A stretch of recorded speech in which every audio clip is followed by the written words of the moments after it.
What is going on, comic fam? It's your boy, the bearded comic bro, and I am joined by comic creator, writer, artist Bryan Hitch. Welcome to the show.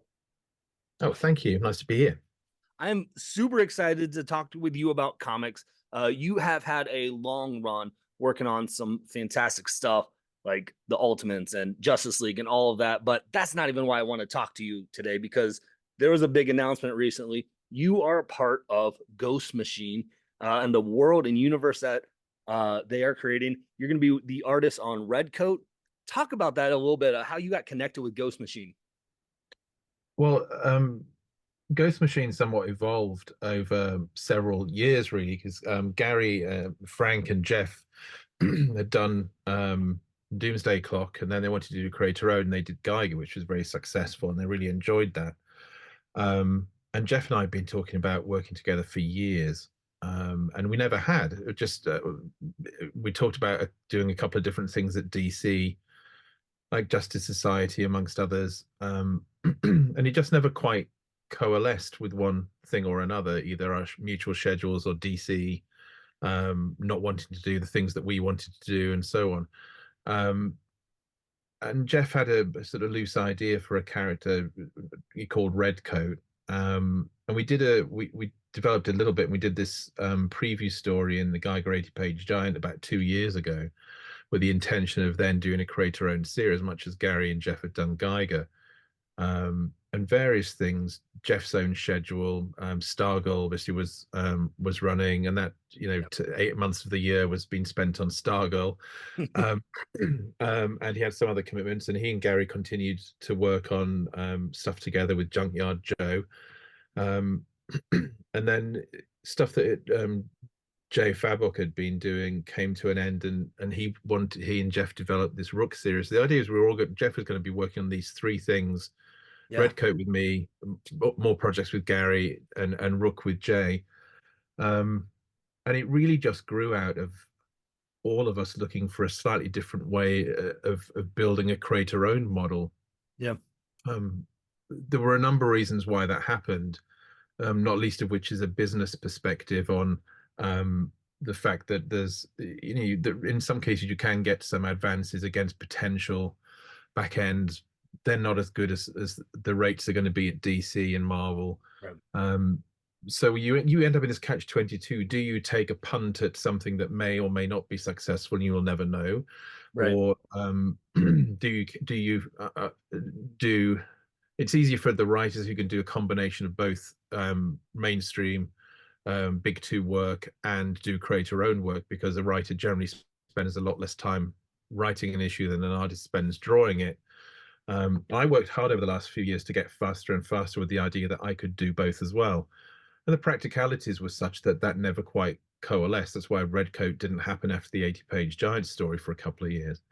Um, so gradually this new business model started developing, and it grew into, over the course of pretty much the last year, it is pretty much a year, of discussing and trying to build it, and finding business partners and so on. And then the idea of Ghost Machine grew into this creative and commercial shared community. So all of us who work within Ghost Machine own part of Ghost Machine, and it's in principle it's quite an easy model to suggest. You say to everybody, anybody can do what we're doing, Yeah. but I think it would be rare, because I think that there's a lot of people who won't be able to do what we're doing, because I think anybody who, and it's understandable, when anybody rises to a degree of prominence and has a degree of success, it's a success that's kind of jealously guarded and personalized, because it's my success and this is what, Right. it's my property, my success, my IP, and so on, and completely understandable. What we're doing is something different. Ghost Machine owns all the IP. We all own Ghost Machine, so we all equally share in everybody else's success. So we're all working together for a common success and a common goal and a common but it gives us also a huge amount of creative latitude as well, because we can all do the things that we want to do, but we're within this sort of safeguarded umbrella of a genuine company with funding to be able to, pay everybody to do the work that they want to do. So it's grown from a speculative idea and a question about, is there another way to do it than the standard model of creator ownership um, and the big two, the mainstream work for hire model? Is there something different? And we've created something different. Yeah. Well, and then it sounds like such a unique idea, but it shouldn't be, because it's this, you all succeed. If one book succeeds, Ghost Machine succeeds. The creators all succeed together. And it Yeah. sounds like something that it's going to, when you're, I'm assuming too, when you're collaborating with the talent of people that are a part of Ghost Machine, you're all wanting to put forth your best effort to make sure Yeah. everyone is succeeding and everyone's bringing out their best. There's not a, there's an entire lack of competition between Yeah. us, because we're all we're it's a genuine community of like-minded people, and we all love what each other's doing. We're all talking about each other's stuff and in contact all the time, and love seeing previews of what everybody's working on. It's a very supportive situation to be in, actually. That's so neat to hear. So you are, we talked about at the beginning, your story you're working on with Jeff is Redcoat. What kind Yeah. of, I know you said you were wanting to work with Jeff for a while and stuff wasn't working. What was it about Redcoat that was like, this is the project? Who can say what that X factor is? Sometimes you just Yeah. hear something, you think, yeah, that works. It just clicks. You respond to it. For me, partly it's because the character's an Englishman lost in America. Part of it is that it was something so completely different than anything I'd done before. Or at least it's adjacent to things. I mean, we refer to that. We use the term superhero adjacent a lot with some of these books, because if you dropped Geiger, Rook, or Redcoat into Marvel or DC, they could easily become standard superheroes, but we're not in that universe. It's a different thing. Yeah. um but I love films like Pirates of the Caribbean, Indiana Jones. I love historical dramas, whether they're serious or of the comedic variety of horrible histories. This history is great because history is full of costumes that are different from everything we wear today. Everything from whether it's a Jane Austen drama or a Pirates of the Caribbean movie. That the settings, the sets, the arenas you place your adventures in, and the way you dress your characters. It's just as much fun as drawing Star Wars style costumes or superhero costumes, because it is historical costumed action adventure. And I just embrace the wonder of that kind of tableau in which to borrow costuming and objects and settings and environments.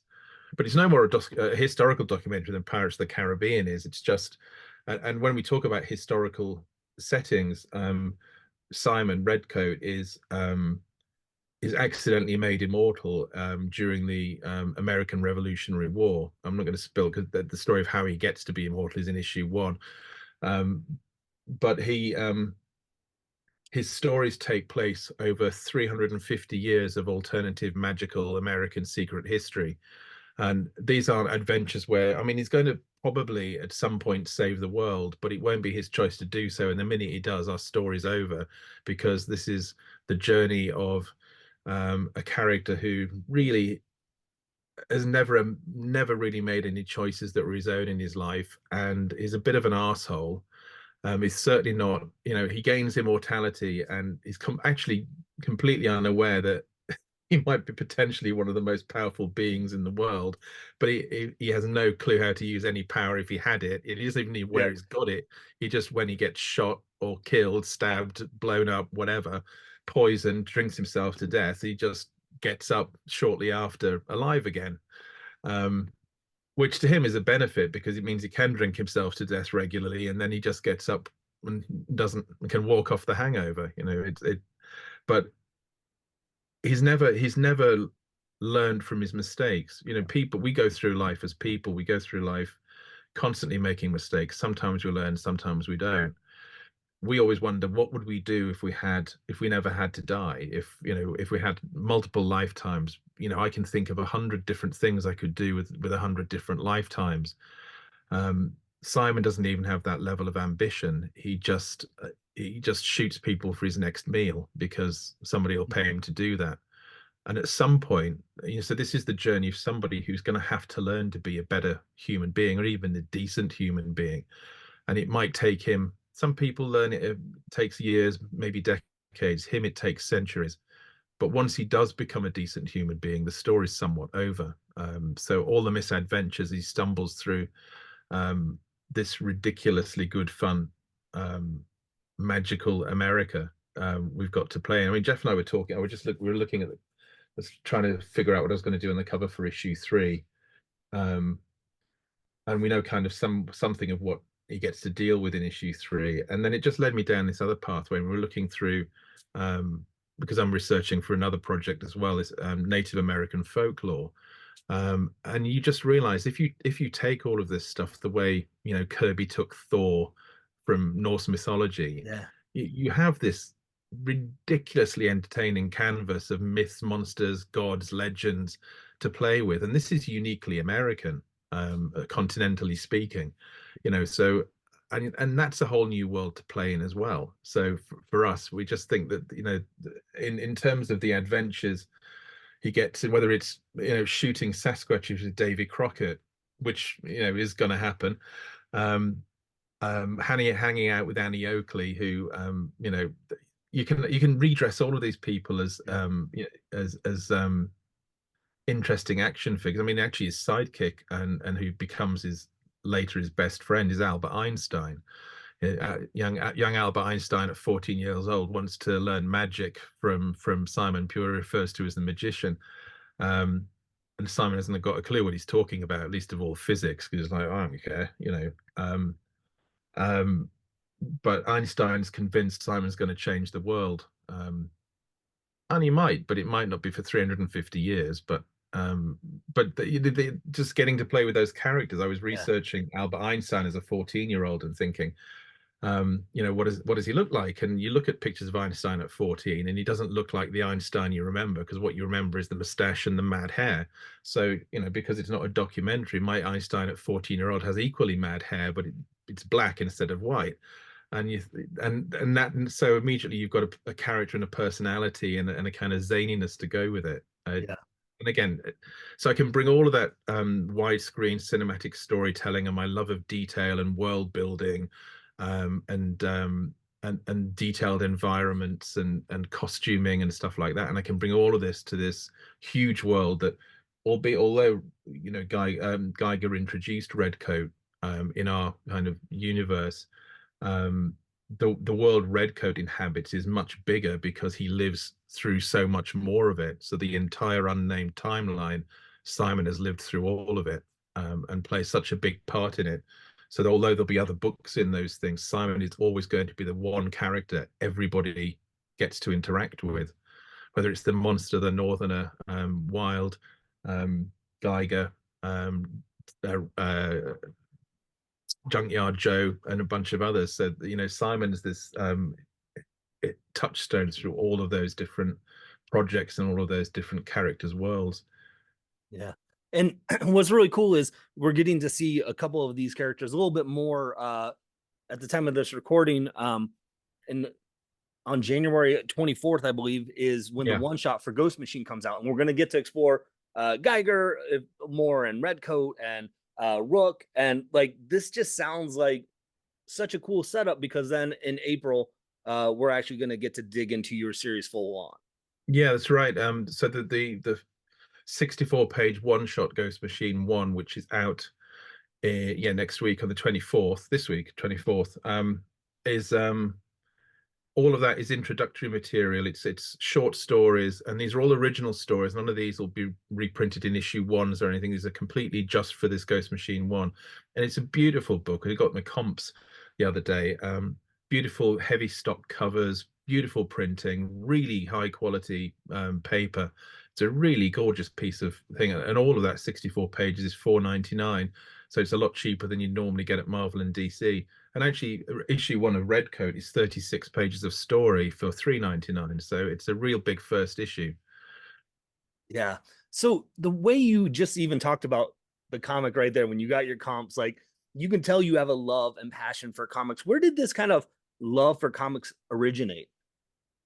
Well, I started reading comics when I was really young because we in Britain we would get these things every Christmas called annuals, and they're card, very hard cover, slightly larger format, and comics like the Beano and the Dandy and all those comics would put their annuals out. But there was my mum bought me one Christmas, she bought me this Superman annual, and it had reprints of some DC stuff by Kurt Swan and Bob Oxner. It's obviously the issues of Superman and Action Comics, which I later found out.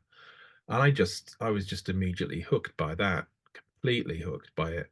Um, and then I discovered that there was a little news agents in the town right next to the cinema, actually, right next door to the cinema.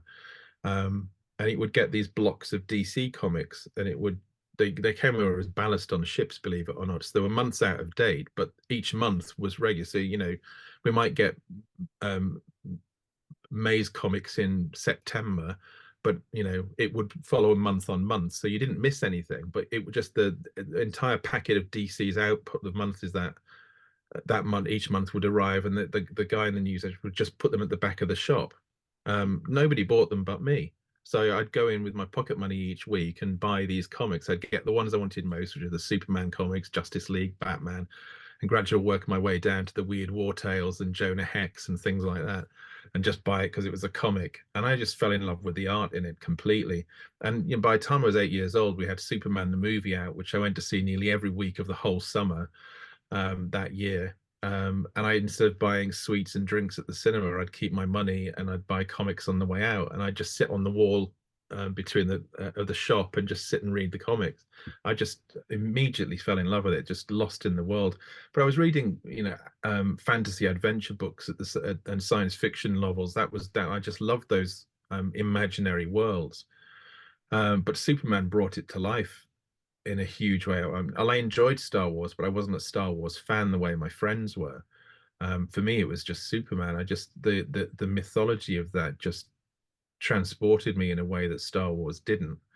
Yeah. Um, and I think that combination of things of loving the artwork in the comics, but also I wanted my comics when I drew them to feel like I felt when I watched Superman the movie. So I think that's where the cinematic stuff came in the root of my approach towards comics, because I can never really separate the two. I just always want comics to feel like it's something you're watching, Mm. or you're involved with, in the way when you get involved in watching really great cinema. Yeah, which it makes sense if you read one of the any comic that you've worked on, those splash pages, those fight scenes, those actually like they span across the book, and you really do gravitate towards them, and it feels. I've never thought of it, but it feels very cinematic, and it makes sense because that's what you're going for as you're creating. Well, it's not even conscious anymore. It's just I know exactly how I want the issues to feel, and it's become so automatic as a process now, drawing comics. Um, but yeah, I suppose it really is always just trying to recapture how I felt Yeah. those movies that transport, like Superman, Raiders of the Lost Ark. Um, there's great Spielberg movies from E.T. to Close Encounters, all of those movies we had growing up, and the film scores by John Williams, which I still listen to. It's all connective tissue. Music for me, music, story, and art. I can't separate any of those things. They're all completely connected. And to me, I was even talking about this to Gary the other day, but because he did the Watchmen thing with the 3 by 3 grid, and actually as a teen, when Watchmen and Dark Knight first came out, it was the first time I genuinely connected the rhythms of the storytelling on pages with music, because it was so obvious to me that you could look at Dark Knight, which was 4 by 4, so £16 on a page, but it could also be 4 bars of music, 4 beats per bar, and since every panel was built on a combination of those panel sizes, and the same with Watchmen, Watchmen was a waltz, it was a dance, it was in 3/3/4 time, and Dark Knight was in 4/4 time. It was a big martial kind of thing. I don't know whether they intended to be musical, but I read it musically. That's fantastic. And so I've always been very aware of controlling the rhythms and the beats of panels. I don't do it in the same way by using a grid system. and I'm not sure I could, but I really like the idea of being able to, treat the ebb and flow and the rhythm of the story as rhythm, beat, crescendo musically as well as visually. It's just how it's a sort of an automatic thing now, but that's how I feel about it when I'm drawing. Yeah. Do you are you musical when you're drawing and writing? Like, are you one that can listen to music and inspire you, or does it Oh have yeah. to be? Yeah. Okay. So it's not something that like you need your quiet. You're like, no, you're listening to music. It's guiding you through. Yeah, yeah. In fact, I have to have music. I've got playlists galore now, but I li listen to music when, especially when I'm doing layouts. It helps me complete. I can not nothing with words in it because that Yeah. makes me, as I start listening to the words, but the right music, it just puts me into this space with the earphones, the headphones on, and I just get completely absorbed by creating the storytelling. Once that's there and in my head, it doesn't take particularly long to do that, to lay out. I know I could probably lay out a whole issue in about 2 or 3 days. Um, but that's the most fun bit, is turning blank paper into this thing that has its own life. It has rhythm, it has fluidity, and and I mean, and yeah, the drawings are crude at that point, but I can read it and it feels right, and I can almost hear it. So yeah, it's very music's, I say, much a part of my drawing as a pencil is. Where was it in your journey from, you got such a love for comics at an early age? Where was it where you started to figure out that this is something you want to pursue as a career? Well, I grew up in a very strict Catholic environment, Catholic school, Catholic family, going to church, altar servers, even did music groups and all that sort of stuff growing up. Um, and being the ambitious type, I decided at a young age I was going to be the Pope. So I actually went to seminary. I went away to study to be a priest. And my pat line with that is that then I discovered Superman was cooler than God. Um, that led me into a life of comics, and it's kind of reductive, but actually that was the period where I just thought, actually, these this is was not necessarily my choice. My dad had wanted to be a priest, and he didn't make it, and married and had a family, and I'm not entirely sure he was happy with that outcome. But the whole church was hugely important to him. um and and I think that funneled me into something that wasn't really what I wanted to do with my life, because fundamentally I realized at that point I didn't believe in God. I wasn't religious. I wasn't particularly spiritual. But what did really um, impassion me was story, drawing, telling stories, playing music, listening to music. And I like playing it. There it was guitar, and now it's piano and other bits. But um, those things stirred a kind of passion and fire in me that I think religion did in my dad, but never did in me, really. And so I was pretty sure by the age of 10, 11 that I wanted just to draw comics, write and draw comics. And I was doing that by the time I was 16. So it was only 6 years between kind of being 10 and wanting to, and then I left school at 16. And I was intending to go to the art college. There's a good art college in my hometown. Um, but I had to be 17, so I had to wait till I was 17. I had to wait the year to go. And in that time, I got full-time work from Marvel UK which started just before my 17th birthday. Um, and so I just, instead of going to art college, I stayed. I'm not, which I don't know whether going would have been a good idea or not. I don't Yeah. know whether learning, from professionals directly might have been useful, maybe more now than then, because then I think comics were frowned on. I don't think people really realized, the artistry that went into the work by people like Neil Adams, Garcia Lopez, Gil Kane, Alan Davis, all that stuff. Um, you know, uh, they were more interested, I suppose, in painting pictures of flocks of birds with a feather quill. It's because it imbued it with the spirit of flight or something. That was the way they thought. Anyway, I didn't go to art college, so I was drawing comics full time at 16. So I just carried on doing it ever since, because it always seemed like a good idea. Yeah. And you mentioned Adams and Garcia Lopez. Were those some of your inspirations for, how you started to stylize art for you, or like were there other people than that? Yeah, there were because growing up, all we got was DC Comics. The only art I was exposed to was DC Comics from about 1978 onward, 77 maybe. So back then, Irv Novick was drawing Batman, occasionally inked by Dick Giordano, mostly by Frank McLaughlin. Jim Aparo was doing Brave and the Bold. Don Newton was on Detective. Um, and Don Newton and Jim Aparo just blew me away as kids. As a kid, I copied their work constantly. Neil Adams had left comics by that point, so I was aware of the name and the veneration with which he was treated by other professionals, but I'd never really seen his work. Um, and it would be years and years later when I did. But yeah, so Garcia Lopez immediately leapt out. Even at like 8 years old, you could just like see the guy was exponentially better than anybody else that was working at the time. And I just his the longest standing influence. For me, his artwork is the line in the sand. It's the this is the one. This is the benchmark of how good comic art can be, and against which I would always fall short, but measure myself against because as much as that I have other influences and have had other influences, his is the only one that truly remains where it still never fails to impress me. You know, Yeah.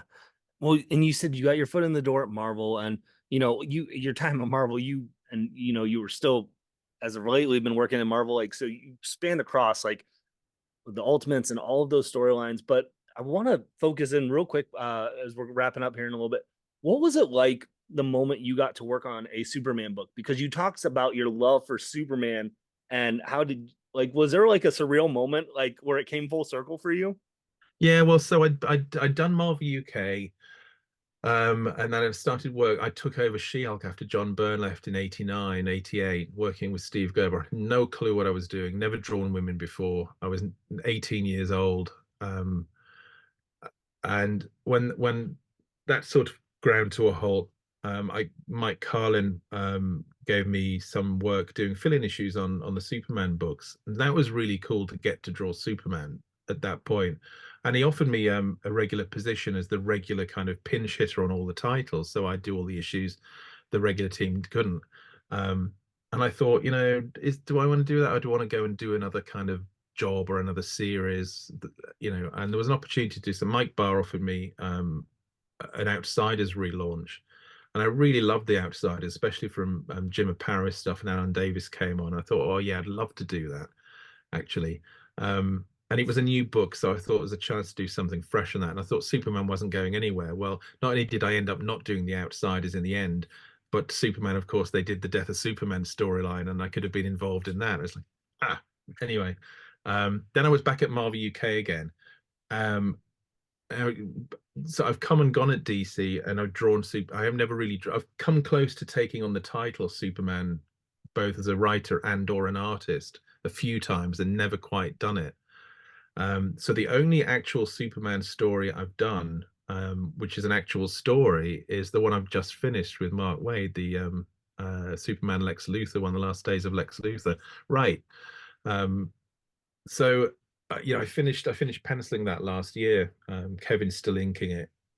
Um, I know I was saying at the end when I was finishing the last pages up just before it started working on the Ghost Machine stuff, that it was somehow fitting that last work for hire job I did was the Superman one, the thing that made me want to draw comics and work in comics in the first place. So it gave me a good deal of pleasure to do that for my last job, and especially one which is such a terrific story. Mark's story is just has just been wonderful to draw because and yes, there's action and there's big scale stuff, especially in the third issue, but it's not about that. The story's about Lex and Superman's relationship, and it's so beautifully explored that what became interesting was not the flying about stuff, and yeah, there's nice chance to do those shots, but actually just the nuance of character between those two people, because a lot of it was essentially conversational. And actually, in issue three, there was a couple of really beautiful sequences that were so well written, that it was a beautiful challenge to draw that without getting in the way of the dialogue, but just giving enough staging and expression on the characters to bring out the dialogue and emphasize the dialogue in the right way. Um, and I was, it's probably nothing anybody else will notice, but it's probably my one of the best things I think I've done. And I know once the dialogue's on top of it, I think everybody will feel the scene just the right way. And for me, that's a huge achievement. But the huge achievement is actually just not getting in the way of how good the writing is in that, but it's supporting the writing with Yeah. the artwork. It's so it's such a fitting way to wrap up as we're closing this interview too. Of we talked about your love for Superman got you in the comics, and you said that the work for hire you're gonna end now with this book of Superman, and now you're getting to now kind of start this new journey and this new adventure with Ghost Machine. Um, and I feel like everything that you brought to the table with your art and writing is just going to just funnel into this new series that you're working on, Redcoat, which I am super excited to check out. Like, I've been a big fan of your work for a long time, Thank but you. when I heard Jeff Johns was starting to announce members that were like bringing in this creator, and when you were there, I was like, yes, and because you've always done a lot of those cool covers on Geiger and stuff like that. So there was always this hope of like that we get to see you working with some Ghost Machine stuff, and voila, we are with Redcoat. So Well, yeah, it's Redcoat's just the start of something. yeah, This is genuinely feeling like I've got a chance to truly, it sounds a bit corny, but I feel somewhat unleashed. I mean, Redcoat will be monthly, I think, but I and a Geiger's certainly monthly, but I'm going to be able to draw. I think I don't want anybody else drawing the issues, so I'm gonna draw all the issues. But there's other projects I want to work on down the line. Nothing we're going to give away yet, but Redcoat, Jeff and I we were talking the other day, and we just in loose planning, we can fill a decade of Redcoat. We look at long runs, big runs like Akira and Walking Dead and Spawn and Savage Dragon, that but especially the epics like Akira, and Walking Dead is probably another really good example, because Kirkman told the story he wanted to tell over the time he wanted to tell it. He did every issue. Charlie drew almost all of the issues, and that's kind of the benchmark. Bagley's and Bendis's run on Ultimate Spider-Man, another one. So if we can get between a 60 and 100 issues, I think we'll be really happy. So we're all into this for the long term. We've got a very long term plan with yeah. not just Redcoat, but with Ghost Machine, as a whole. So we think there's going to be, and we hope there'll be a big audience for it, but we're going to keep making the books. So we're not going to, if issue 4 doesn't sell as well as issue 1, we're not going to vanish and try and come up with something new. We're just going to keep putting the book out because it's a good book. It's a Right. good story, and I think ultimately it will find a very strong audience long term. But we will be there every month with it. Well, and I think with this organization, that you guys have come up with, it leads the door open to say to allow it time to find its audience too. If for Hmm. whatever reason issue 4 doesn't pop off like you would hope, 5, 6, because what you're putting into it, you have faith in it, and you're gonna let the story sell itself. Then I mean, we're aware that there are going to be always an element of people, especially in the current market, that are going to wait for trades and hardcovers and so on. So we'll always put the trades out. Hardcovers will be special editions, yeah, but we want people to be excited enough that they know that every month they're going to get an issue of Redcoat and Geiger and other books too. So we're not going to flood the market with a lot of books, but there'll be a lot of core titles that stay there, and other titles that come in and come out and do minis, and are released in kind of staggered formats like miniseries every year. And so Rook will be a series of series, and but I think having Geiger and Redcoat as the anchor for this, that will be there every month, is really important. Yeah. So again, Ghost Machine issue number one, the one shot, comes out January 24th. And then the official real launch of Ghost Machine titles are happening in April, which is where we Yeah, can pick up with your Red Coat. yeah. Bryan, where can people follow along with you? Stay up to date with what you're working on creating. Ghost Machine and all of us at Ghost Machine have our Instagram accounts, so you can always find stuff on Instagram. Some of us still post on Twitter. Not that it gets anywhere these days with Twitter because it just flattens the whole thing. But just ghostmachinepro.com is our website, and we're that's the best way of following everything with Ghost Machine. All the up-to-date stuff will be on there, and our Ghost Machine related social media accounts as well are there. So I think that's probably the best place to find all the information because we're certainly trying to keep everybody as up to date with it as possible. Yeah, and I know you can follow along with Ghost Machine Pro on Instagram and YouTube and Facebook, and all the links that we mentioned in this video, or if you're listening via the podcast, will be in the description of the podcast or video. Bryan, thank you so much for taking some time to talk about comics with me. It's been a real pleasure. My pleasure indeed. Thank you. Yeah. With that being said, gang, hopefully you can find some time to curl up, grab a book, and nerd out. Peace.